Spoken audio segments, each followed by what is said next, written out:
You asked, how to divide 5382 by 5 using the long division method.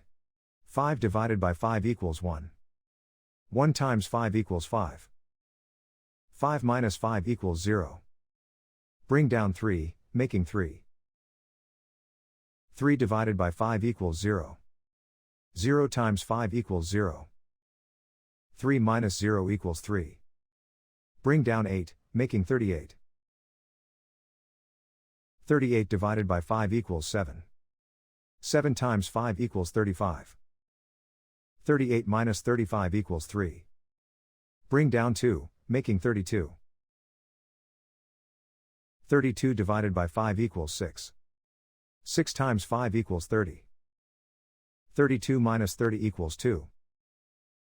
The remainder is 2. The final result is 1076 remainder 2.